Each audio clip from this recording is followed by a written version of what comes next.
A ver, ¿qué hace la diferencia de uno del otro? A ver. Más que las manifestaciones clínicas, tendremos también el grado de... Vamos primero. ¿Cuál es la característica del nefrótico? El nefrótico presenta lo que es edema. No. Espera. A ver, esto quiero que ustedes entiendan. Esto es práctico. A ver. Barrera de filtración ya se sabe. Ambos están afectados. Ya. ¿Qué yo diferencio un síndrome nefrótico y un nefrítico? Primero, que va a presentar proteinuria. Ah, sí. Así se inicia. La diferencia es que presenta proteinuria mayor, más de 3 gramos. La literatura te dice 3.5, pero mayor de 3 gramos yo ya lo considero como un nefrótico. Entonces, lo que hablábamos antes con las Gaibor al cuadrado, que ellos me preguntaban que cómo se producía el edema. ¿Por qué se produce el edema? Para nosotros hablar por qué se produce el edema, nosotros tenemos que irnos atrás y hablar de presiones hidrostáticas y presiones oncóticas. Entonces, las presiones hidrostáticas predominan en el vaso o en la zona vascular y también predomina la presión oncótica. ¿Por qué? Porque la presión oncótica está mediada especialmente por la albúmina. ¿Y qué hace que el líquido no se extravase? La albúmina hace que se mantenga dentro del brazo.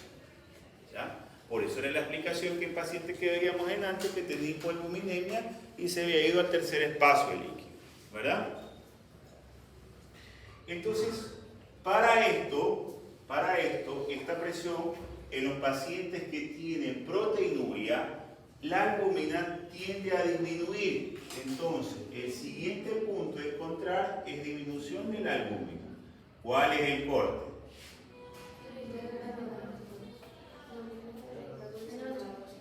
Menor a 2, menos de 2 miligramos por decilitro. ¿Ya?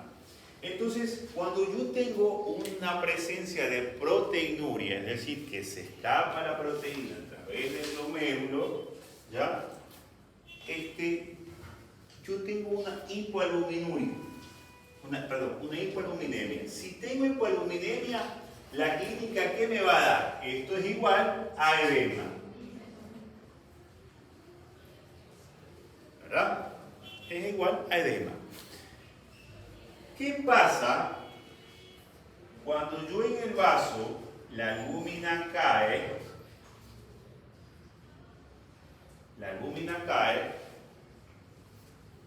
¿Quién reemplaza la albúmina para mantener el espacio oncótico? Las lipoproteínas. ¿Cuál? El colesterol y LDL. ¿Cuál? Eso sí, LDL. Y habitualmente el colesterol, que son macromoléculas que van a mantener dentro lo que es el espacio vascular. Entonces, ¿qué dice la clínica? La clínica me menciona que voy a tener aumento del colesterol más de 200 miligramos por decilitro y voy a tener aumento de la LDL. ¿Verdad? Ahí vamos bien. Así dice la clínica. ¿Verdad? Entonces, sigamos. Si hay aumento, si hay presencia de esto, voy a tener dislipidemia. Y voy con la clínica. ¿Qué otra presentación clínica presenta el paciente?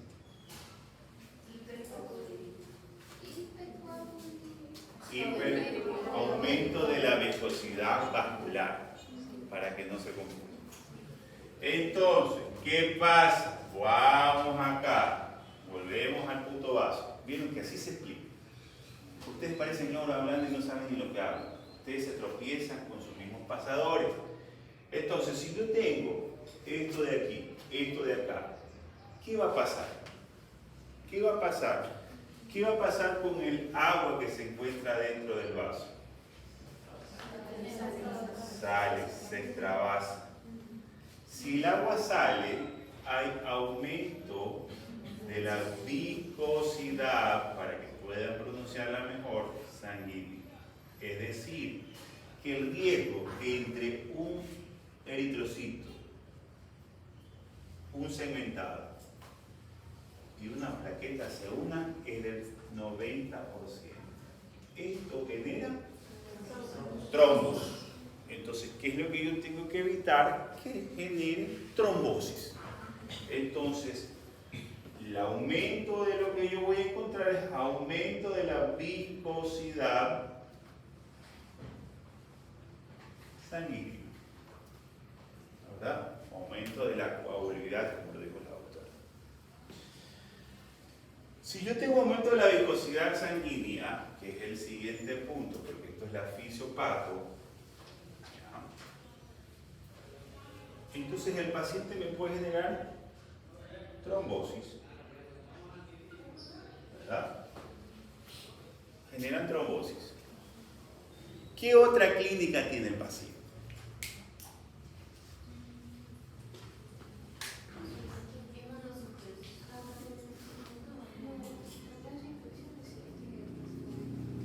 Tiene edema, tiene dislipidemia, tiene trombosis, tiene aumento de la viscosidad. ¿Qué otra clínica? ¿Ah?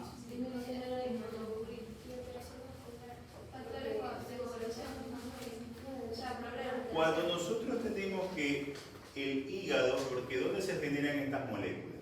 En el hígado.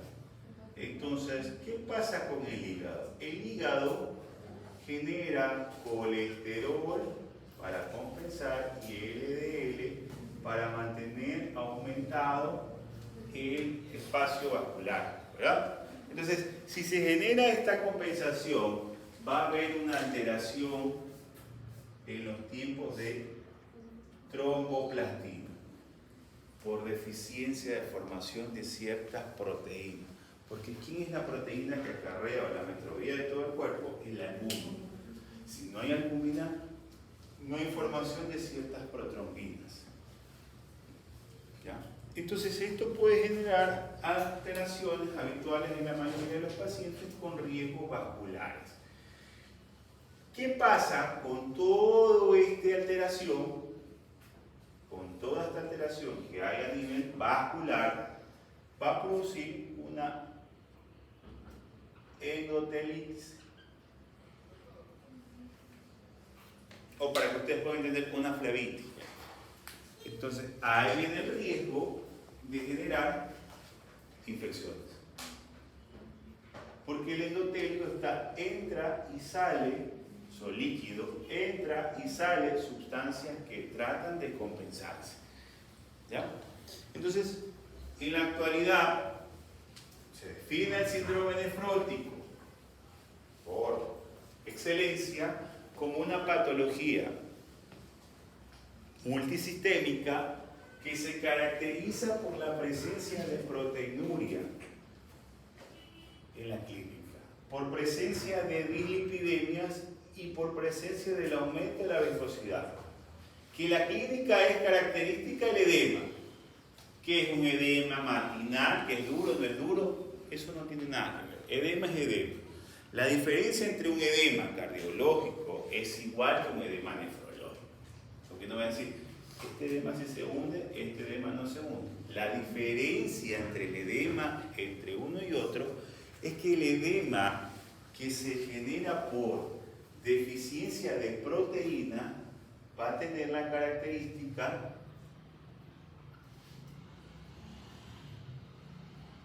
que deja más secuela. ¿Qué es más secuela?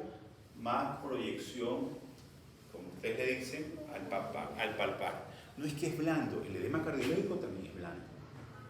El edema linfático es duro. Y ahí sí yo te digo, el edema linfático es acartonado.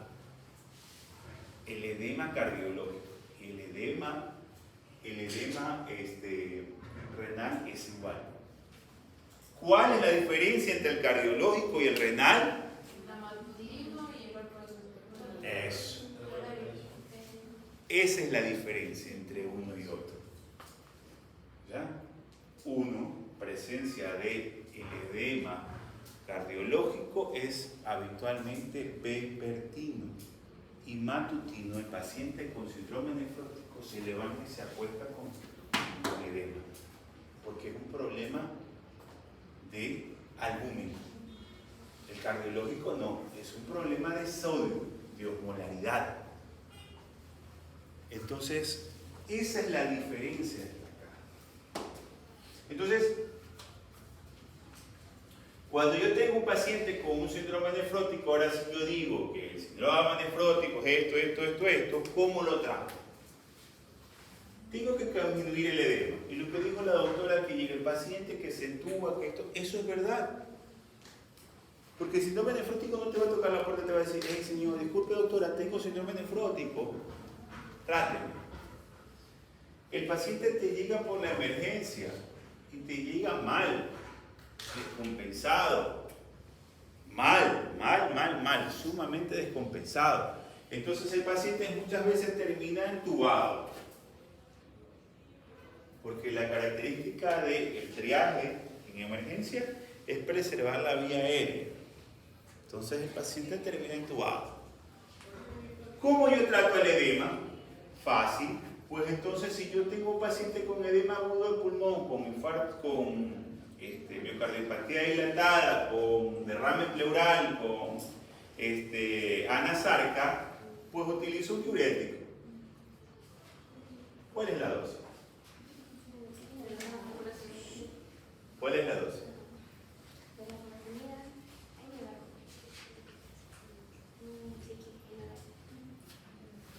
¿Ah?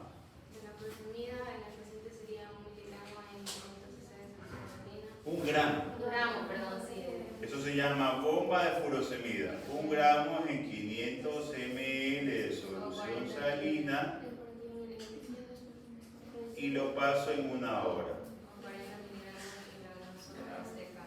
Entonces, en esta hora yo tengo que medir la diuresis del paciente. ¿Ya? Si yo tengo el paciente con presencia de dislipidemia, pues el paciente tiene que recibir estatinas. Si yo tengo el paciente con riesgo de trombosis, pues tiene que recibir enoxa o heparina de bajo peso molecular. 5.000 unidades cada día o 0.4 mil unidades día. Y estatinas 40 miligramos cada noche. ¿Ya? Y si el paciente yo sé que tiene riesgo de trombosis y hay riesgo de infección, pues si tengo que descartar, agregar un antibiótico. ¿Ya? Entonces, esto es lo práctico. Que sí, que el nefrótico afecta la barrera de filtración, todos lo saben. Que se da por una alteración entre la hendidura diafragmática y pasa en la miembro, todos lo saben. Pero yo les mandé a preparar algo rápido, clínico, que ustedes puedan entenderlo y que ustedes puedan discernir. ¿Me explico? Porque igual esto nosotros lo vamos a volver a ver cuando realmente veamos las glomerulopatías. Ahí vamos a ver si hay características del síndrome nefrótico porque hay una alteración en la barrera de filtración a nivel de la proteína NEL tipo 2. ¿Me explico? Eso ya se habla mucho más técnico. Pero el nefrótico en sí es lo que ustedes tienen que saber esto. ¿Cuál es el manejo? El manejo general al paciente, si está edematizado, que parece sapito, no le voy a dar más sodio. Porque el paciente se va a hinchar más. ¿O no? Entonces restringo sodio. Si el paciente está como un sapito lleno de agua, no le voy a dar más agua. Restringo agua. ¿Verdad? Si el paciente me está perdiendo proteínas por la orina, póngale 3,5 gramos y tiene una albúmina por debajo de 2, si yo le doy más proteínas, ¿qué va a pasar? ¿Ah? No. Si yo le doy proteína al paciente, la misma proteína sale. entonces yo restringo un poco la proteína. ¿Por qué? Porque yo tengo que cerrar la llave a nivel renal. Acá. ¿Ya? Ya vamos a hablar de la nefroprotección. Entonces, cuando yo tengo un paciente, en medidas generales, que está hinchado, ¿qué tengo que saber que la enfermera tiene que a mí decir?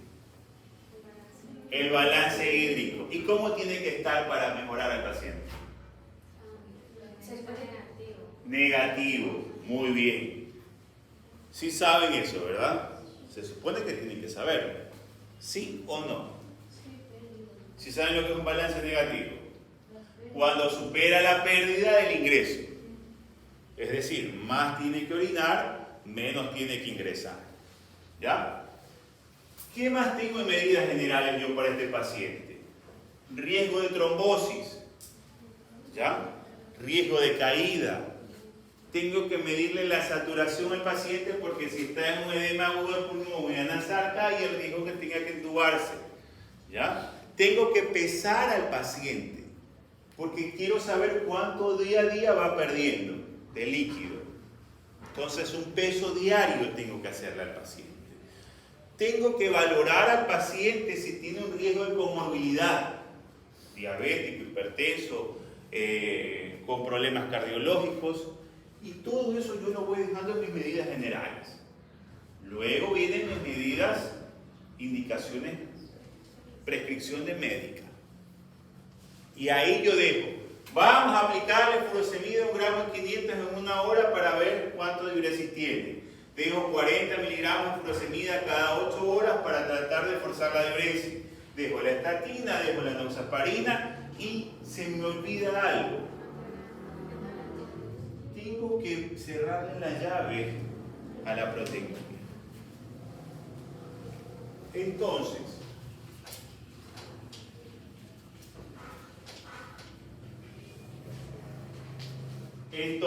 ¿cuál es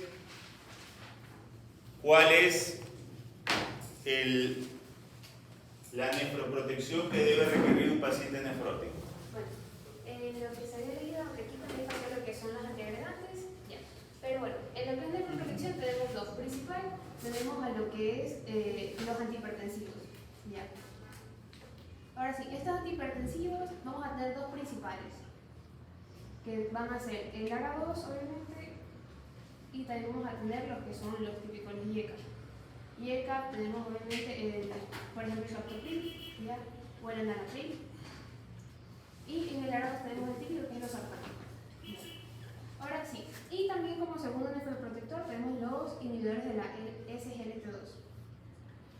Ahora sí, esta nefroprotección, como queremos regular lo que es la parte de lo que es la proteinuria, ¿ya? Esto es lo que nos va a ayudar que no se esté. La acción obviamente, de la parte compensadora va a ser el sistema renina-angiotensina aldosterona. Ya no queremos que se esté reteniendo tanto sodio, sino que se nos quede, ¿ya? Y que no se siga dando ese desbalance en lo que es la presión tanto hidrostática como linfótica. Al igual que lo que son los inhibidores de la SGLT2, también por el balance de la parte de los elementos más fuertes que nos van a ayudar con esta presión oncótica. Entre esos también la glucosa. ¿Okay? Entonces, esos son los dos nefroprotectores, que según lo que entendí es esto. A ver, ¿pero cómo lo das? Ahí viene la parte buena. Bueno, los sartán, si mal no recuerdo. O sea, tú das los sartán, IECA y SGLT2, los tres. Ahí no. Ahí tenemos que especificar. Usamos un antihipertensivo, tenemos que elegir uno. Antes se hablaba de que se podían elegir los dos, pero se prefiere que sea solo uno, ¿ya? Porque no hay un mejor efecto, por así decirlo. Y lo que es inhibidores de la SGLT2 también se utiliza uno, por ejemplo la empaglifosina o dapaglifosina. ¿Cuál es la dosis? Ahí sí me acuerdo. ¿Cuál es la dosis?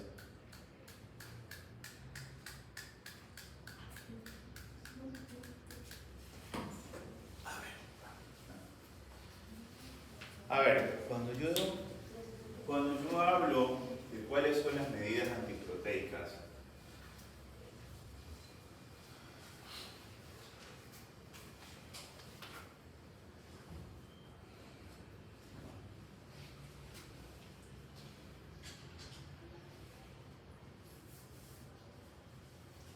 lleva a mí?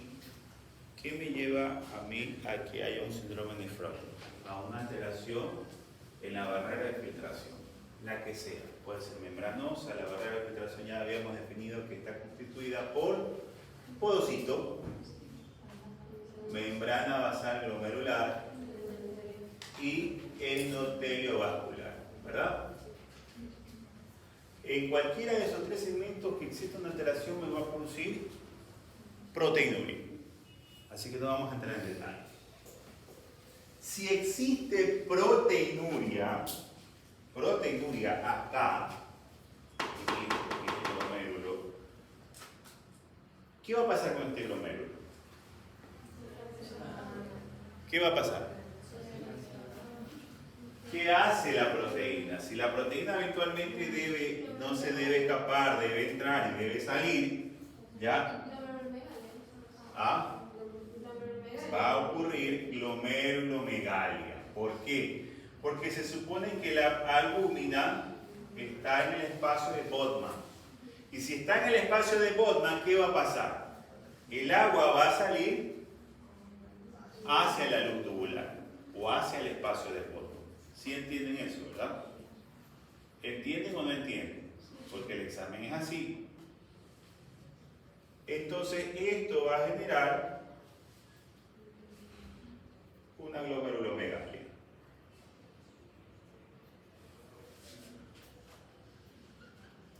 Glomerulomegalia.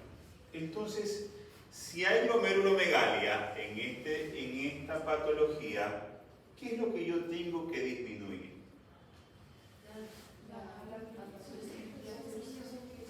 ¿Ya? Aquí existen dos mecanismos compensadores cuando sucede esto. Cuando hay presencia de,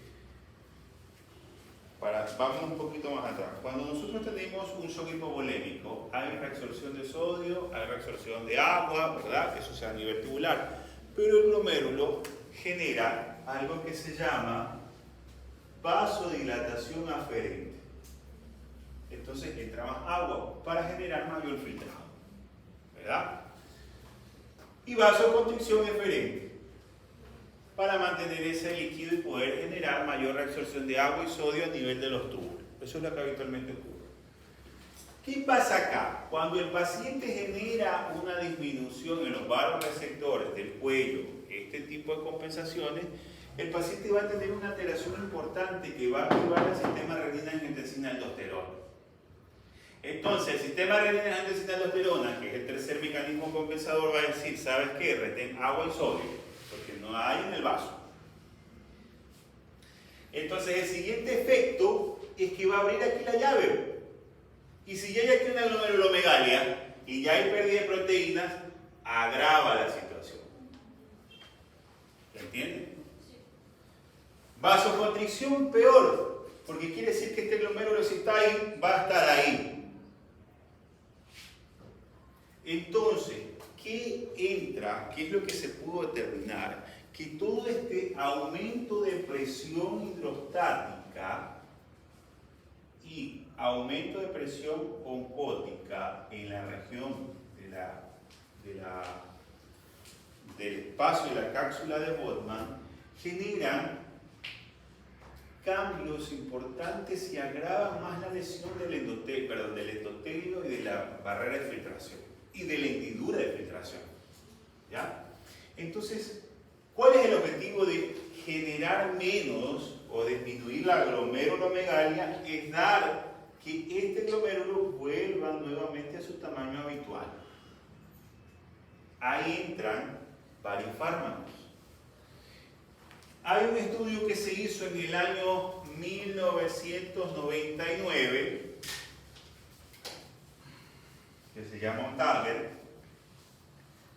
en donde se dio cuenta que si bloqueaba los receptores de angiotensina tipo 2 o la formación de la IECA, esto mejoraba. Y para ellos era mejor porque decían, aquí vamos a dar los dos, es decir, los sartán y ECA. Y bloqueaban Pero el problema era que si bloqueaban los dos, agravaban la situación. El paciente tenía más deterioro. Entonces, ¿qué se dieron cuenta? De que podían utilizar uno de los dos. Sea bloquear el receptor o sea la formación de la IECA. Entonces, por ese motivo se busca bloquear el sistema renina-angiotensina-aldosterona para evitar que genere más glomerulomegalia. Esa es la respuesta. Por eso se utiliza losartán o IECA. ¿Entendido? La dosis. Habitualmente el estudio RALS-2, que es el estudio del 2021, menciona que se debe utilizar losartán 50 miligramos día. Es suficiente. IECA o enalapril con 5 miligramos es suficiente para bloquear el sistema renina-angiotensina-aldosterona. El siguiente mecanismo compensador, que antes se utilizaba mucho,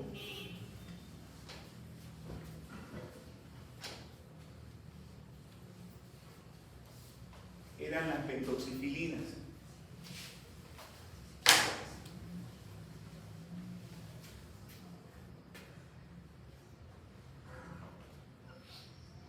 ¿Qué efecto tienen las pentoxifilinas o las filinas?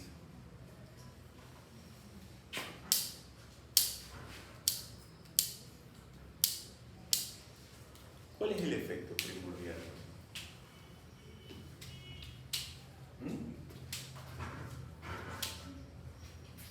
¿Nadie? Las pentoxifilinas ayudan a dos cosas. En este caso, a una. Vamos a mencionarla solo a la una. Ayudan a mejorar la endotelitis de los vasos.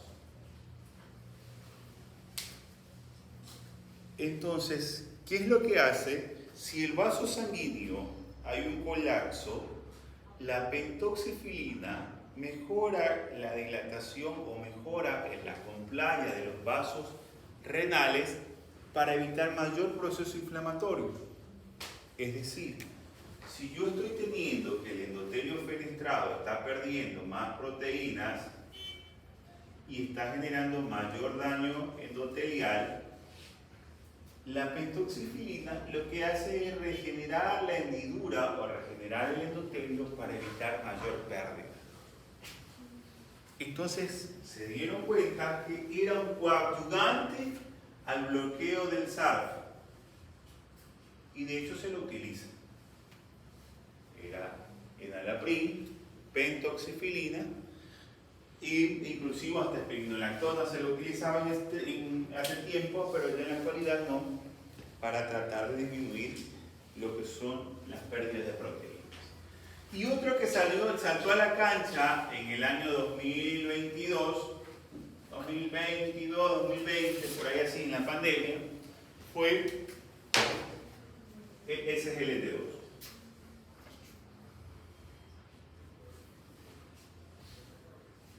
SGLT2. Sí saben lo que hace el SGLT2, ¿verdad? Bloquea el receptor y evita la reabsorción de sodio y glucosa y por ende hay mayor pérdida de agua, porque no se reabsorbe nada de glucosa. Aumenta la osmolaridad urinaria y se pierde más agua. Y por ende disminuye la glomerulomegalia. Entonces se está utilizando mucho el SGLT2, pero el SGLT2 tiene varias presentaciones. Tiene presentaciones de 10, tiene presentaciones de 25 y ahora sea hasta 50. La dosis recomendada por las sociedades españolas y por las europeas y por la americana es 10 miligramos diarios. Entonces con eso yo genero una disminución de la proteinuria momentánea hasta poder llegar a mi diagnóstico definitivo del síndrome nefrótico. ¿Sí? Esto es momentáneo, no es definitivo. yo tengo un pacientito que me llegó con edema, trato de estabilizarlo hasta que lo voy estudiando y llegar al diagnóstico de la glomerulopatía que me está afectando. ¿Entendido esa parte, verdad? ¿Qué es? ¿Qué razón? Nos vamos a quedar ahí porque son las 10, tengo que dar consulta. Pregunta. En realidad, con respecto al tratamiento, yo leí que también daban corticosteroides, pero yo no sé por qué. O sea, yo lo asocié porque también sería como terapia inmunosupresora, pero por... Sí. Da inmunosupresión cuando tú ya tienes el nombre y apellido de la glomerulopatía. Por la patología antecedente. Exactamente. No das, antes de no tener el nombre y apellido de la glomerulopatía, tú no puedes dar corticoides ni inmunosupresión, porque no vas a encontrar. ¿Entendido? Sí, para los diabéticos, el riesgo de producir necrosis, porque, o sea, en algunos pacientes, o sea, hay que disminuir el volumen, pero el volumen está en el extracelular y los diabéticos van a, o sea, reabsorben, o sea, sacan más agua, entonces hay problema y no puede haber, o sea, necrosis. ¿Necrosis de qué? O sea, por